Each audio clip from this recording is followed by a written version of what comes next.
께서 우리에게 주시는 말씀은 민수기 25장 1절에서 18절입니다. 오늘 본문은 시딤에서 행한 이스라엘 백성들의 반역과 하나님의 진노가 기록된 본문입니다. 민수기 25장은 발락 왕과 발람의 한바탕 소동을 기록한 이유로 모압 지역 시딤에서 행하여진 이스라엘 백성들의 배교를 기록하고 있습니다. 참 생각해 보면 아이러니하죠. 하나님께서 분명 거짓 선지자 발람을 참 선지자로 세워 나가시며 이스라엘 백성들을 보호하시고 축복하셨고 또 이스라엘 백성들에게 앞으로 일어날 가나안 정복을 보여주셨습니다. 그런 의미에서 민수기 24장 25절의 기록은 상징적인 역사적 사건입니다. 25절 보시면요. 발람은 급히 길을 떠나서 그가 살던 곳으로 돌아갔다. 발락도 제가 갈 곳으로 갔다. 두 사람이 각기 제 길로 돌아갑니다. 특별히 발람은 발락과의 자리를 급히 뜨지요. 이 두 사람이 갈라진다라는 기록은 하나님을 다른 우상들과 겸하여 섬길 수 없다는 의미심장한 교훈을 우리에게 전달하여 줍니다. 갈라질 수밖에 없고 구분될 수밖에 없는 하나님의 백성과 그렇지 않은 백성의 차이를 보여주는 것입니다. 하나님의 선택과 유기의 분명한 구분을 보여주는 것이죠. 이렇게까지 분명하고 확실하게 하나님께서는 선택과 유기를 보여주셨는데 성경은 오늘 본문인 민수기 25장을 통하여 이스라엘 백성들의 배도를 보여줍니다. 하나님께서 승리하신 이 전투 가운데 하나님께서 택하시고 보호하시겠다고 선언하신 백성들이 우상들과 뒤섞여서 패배하고 있는 장면을 보여주고 있는 것이죠. 25절 보세요.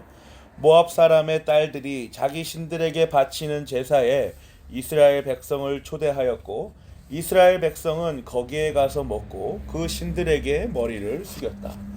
하나님을 알지 못하고 하나님을 인정하지 않으려는 이방 사람들과 섞여서 누가 하나님의 백성인지 모를 지경이 되었습니다.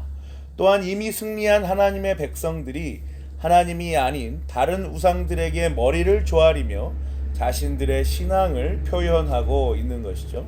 4절 보세요. 주님께서 모세에게 말씀하셨다. 너는 백성의 우두머리들을 모두 잡아다가 해가 환히 비치는 대낮에 주 앞에서 그것들의 목을 매달아라. 그래야만 나 주의 진노가 이스라엘에서 떠날 것이다. 이에 하나님께서는 진노하십니다. 하나님의 진노에 따라 이 모세는 이스라엘 지도자들에게 이렇게 말하죠. 5절입니다. 당신들은 제각기 당신들의 남자들 가운데서 바알부올과 결합한 자들을 죽이시오. 이스라엘 진영은 지금 난리가 난 것입니다. 하나님의 진노 아래 혼란과 두려움이 이스라엘 백성들을 덮쳤습니다. 그런데 이러한 상황 가운데서 상황 파악이 되지 않는 한 이스라엘 남자와 한 미디안 여자가 음행을 하기 위하여 집으로 들어갑니다. 6절이죠. 이스라엘 자손이 회막오기에서 통곡하고 있을 때에 이스라엘 자손 가운데서 한 남자가 모세와 이스라엘 자손 온 회중이 보는 앞에서 한 미디안 여자를 데리고 집으로 들어갔다. 그러자 아론의 손자가 창을 들고 나서죠. 우상 숭배를 하는 사람들을 즉시 쳐 죽입니다. 7절 8절입니다. 아론의 손자이자 엘르아살의 아들인 제사장 비느하스가 이것을 보고 회중 가운데서 나와 창을 들고 그 두 남녀를 따라 장막 안으로 들어가 이스라엘 남자와 미디안 여자의 배를 꿰뚫으니 연병이 이스라엘 자손 사이에서 그쳤다. 하나님께서 비느하스의 행동으로 인하여 진노를 그치십니다. 다음 말씀 보세요. 11절에서 13절입니다. 아론의 손자 엘르아살의 아들인 제사장 비느하스가 한 일을 보아서 내가 더 이상 이스라엘 자손에게 화를 내지 않겠다. 그는 이스라엘 자손이 나밖에 다른 신을 섬기는 것을 결코 용납하지 않았다. 그러므로 나는 이스라엘 자손을 홧김에 멸하는 일을 삼갔다. 그러므로 너는 내가 비느하스와 평화의 언약을 맺으려 한다고 말하여라. 그와 그 뒤를 잇는 자손에게 영원한 제사장 직분을 보장하는 언약을 세우겠다. 그는 나밖에 다른 신을 섬기는 것을 용납하지 않았고 그렇게 함으로써 이스라엘 자손의 죄를 속해 주었기 때문이다. 사랑하는 고향제일교회 성도 여러분, 오늘 말씀은 오늘날 우리에게 어떠한 교훈을 전달해 줍니까? 민수기 24장과 25장은 따로 떨어져 있는 사건처럼 보이지만 깊이 묵상해 보면 아주 긴밀하게 연결되어 있음을 우리가 알 수 있습니다. 하나님께서 민수기 24장에서 약속하신 가장 중요한 내용이 무엇입니까?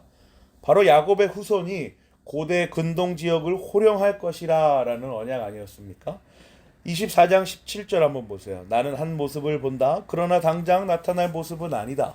나는 그 모습을 환히 본다. 그러나 가까이에 있는 모습은 아니다. 한 별이 야곱에게서 나올 것이다. 한 통치 지팡이가 이스라엘에서 일어날 것이다. 그가 모압의 이마를 칠 것이다. 셋 자손의 영토를 칠 것이다. 이 언약이 가리키는 인물이 누굽니까? 다윗 왕이죠. 또 이 언약을 성취하는 인물이 누구시죠? 바로 예수 그리스도이십니다. 한 사람, 하나님께서 택하시고 세우신 한 사람으로 말미암아 이스라엘이 구원으로 나아가게 된다라는 말씀이 바로 이 언약이죠. 야곱의 후손으로 나오는 이 한 사람이 에돔과 세일, 아말렉, 겐, 아시리아, 에벨을 멸망으로 인도하는 것입니다. 이 예언 후에 발람과 발락이 걸어가는 그 갈라지는 길을 통하여 하나님의 선택과 유기가 분명하게 보여지는 것이죠. 결코 섞일 수 없는 것임을 교훈하여 주는 겁니다. 그런데 돌연 민수기 25장에서는 이 섞일 수 없는 하나님의 선택과 유기가 섞여져서 타락하고 오염된 그 현장을 보여주는 것이죠. 뭘 말하는 것이죠? 우선적으로는 인간의 타락의 정도가 얼마나 심각한 것인지를 교훈하여 주는 것입니다. 하나님의 언약이 선포되는 현장에서 하나님의 일하심을 분명하게 보고 들었음에도 불구하고 인간의 타락은 그 왜곡된 하나님의 형상과 오염된 본성으로 인하여 여전히 상태적으로 죄인임을 알려주는 것입니다. 또 한 가지는 예수 그리스도의 그 사역의 현장을 고스란히 보여줍니다. 비느하스가 행했던 그 단호한 결단의 의지로부터 하나님께서 기뻐하시고 이루실 방향이 무엇인지를 알려주시는 것이죠. 그 한 사람은 이스라엘 백성들의 눈에 보이지 않거나 존재하지 않는 것처럼 여겨지는 존재가 아니다라는 것을 우리에게 교훈해 주는 것입니다. 눈에 보이는 존재이며 분명히 사람으로서 이 세상 가운데 살아가는 존재이다라는 것을 우리에게 교훈해 주시는 것이죠. 그분이 바로 예수 그리스도이십니다. 아멘. 한 사람의 사역으로 말미암아 하나님께서 그와 더불어 그가 택하신 백성과 화평을 이루십니다. 아멘. 창을 들고 전쟁터로 나아가 우리의 죄들을 괴멸시키시는 그리스도의 사역으로 말미암아 우리의 모든 죄들이 하나님 앞에서 용서를 받고 회복을 이룬다라는 것을 오늘 본문은 교훈하여 주는 것이죠. 그러므로 우리가 붙들 존재, 우리가 의지할 수밖에 없는 존재가 그리스도 한 분뿐이심을 민수기 24장과 25장은 오늘날 우리에게 교훈하여 주는 것입니다.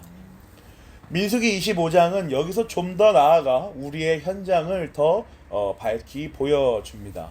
16절에서 18절을 한번 보세요. 주님께서 모세에게 다음과 같이 말씀하셨다. 너희는 미디안 사람을 원수로 여겨 그들을 쳐 죽여라. 그들은 부올에서 생겼던 일과 미디안의 한 우두머리의 딸 곧 부올에서 생긴 일로 연병이 돌던 때에 처형당한 그들의 누이 고스비의 일로 너희를 속였고 그렇게 너희를 속였을 때에 이미 너희에게 고통을 주었기 때문이다. 이 본문이 말씀하는 바는 무엇입니까? 이스라엘 백성들이 광야에서 미디안 사람을 원수로 여겨 쳐 죽여야 하는 것처럼 우리는 오늘날 이 세상에서 우리의 모든 죄들을 원수로 여겨 쳐 죽여야 하는 것입니다. 이 세상에서 성도는 그러므로 늘 언제나 전투하는 존재입니다. 대적들과 마구 뒤섞여서 우리의 모든 죄들을 원수로 여기고 늘 언제나 전투하여야 하는 것입니다. 영혼의 외침과 영혼의 전투에 늘 언제나 반응하여야 하는 것이죠. 이 전투 중에 성도가 기억해야 할 것이 있습니다. 하나님께서는 이 성도들을 결코 홀로 전투하도록 내버려 주시지 않는다는 것입니다. 거룩한 백성들의 모임으로서의 교회를 이 땅에 허락하시고 그 교회를 통하여 말씀이 선포되게 하시며 거룩한 성도의 교제를 이루어 나가신다는 것이죠. 말씀으로 무장하여 전투하도록 성령 하나님의 사역을 드러내십니다. 무엇보다 예수 그리스도를 통하여 전투하게 하시는 것이죠. 하나님께서 이미 승리한 전투를 우리로 다시 이 세상에 전투하게 하시는 것입니다. 우리의 영혼의 안위와 건전함을 위해서인 것이죠. 사랑하는 고향제일 교회 성도 여러분, 그러므로 늘 언제나 전투하십시다. 늘 언제나 죄 앞에 깨어있는 존재로서 하나님 앞에서 전투하며 나아갑시다. 우리의 영혼의 정화를 위하여 그리스도를 앞세워 나아갑시다. 성령 하나님의 신실하신 그 말씀의 사역을 붙들고 나아가십시다. 하나님께서 우리에게 임하여질 하나님의 자비와 긍휼 그리고 은혜를 사모하는 자리로 나아가는 것이죠.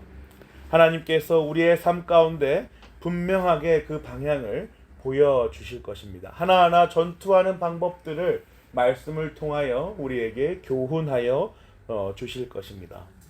하나님께서 이끄시는 전투에서의 승리를 오늘도 경험하시기를 그리스도의 이름으로 기도합니다. 아멘.